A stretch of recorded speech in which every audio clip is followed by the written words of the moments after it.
I want to touch on Lee because your friendship with Lee Corso is very, very obvious when you watch College GameDay or you see your Instagram.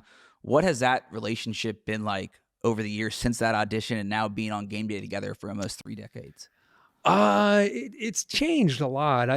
From that very first audition where I sat next to him and I was nervous, and he tried to calm me down, and then they hired me, and I show up, that first season, and he treated me as an equal. I'll never forget how comfortable he basically put his arm around me and made me feel like it was just me and Chris and him.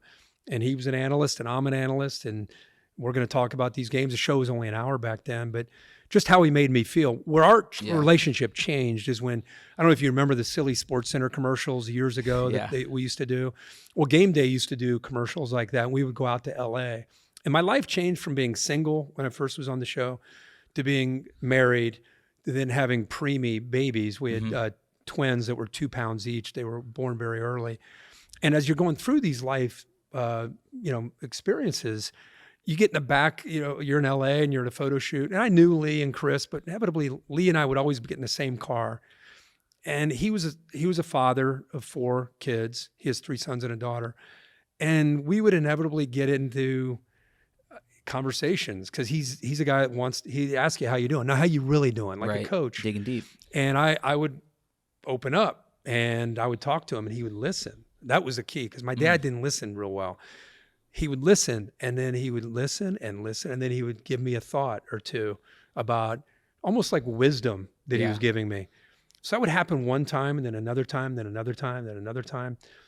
Then it became like something I looked forward to and I needed. Yeah. So in my career, as soon as my contract would run out and maybe go here, maybe go there, I'd go, not my agent, not my parents, not my wife, I'd go to Lee. What do you think about this? Whatever he said, I would listen to.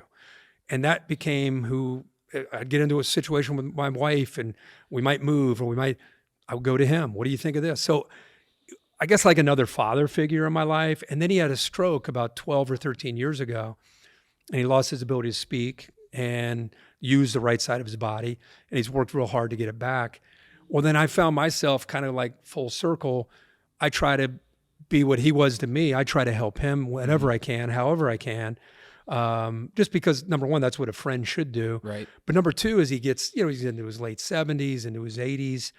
I think a lot of people watch him and they see him tripping on his words and they think, oh, that son of a bitch, he's so old. Why is he still there? And I'm like, if you only knew his cognitive mind is as sharp as ever, he struggles sometimes getting his words out because of that stroke. So whatever I can do when he gets tripped up, I try to just be there just as a little bridge or, just try to do it as subtly as I can. And so, we've gone from just one extreme where I'm just looking up at him like, what do I do? Right. To, becoming his equal, I guess, for many years. And now just trying to help him in any way I can. I think that is one of the most powerful things I watch where I can tell watching as a sports fan, he's still there. Like it's still the same Lee Corso, but like you said, sometimes he does trip up on words. Yeah. Maybe he's not in as many segments or picks as normal or as he was for so many years. But watching you kind of, I don't know how to describe it. I don't want to say training wheels, but like you're his support system throughout the show. And it is one of the most powerful things on TV. I appreciate it. Yeah. I mean, he's, again, I'm from my generation, I talk to my kids about kind of respect. Yeah.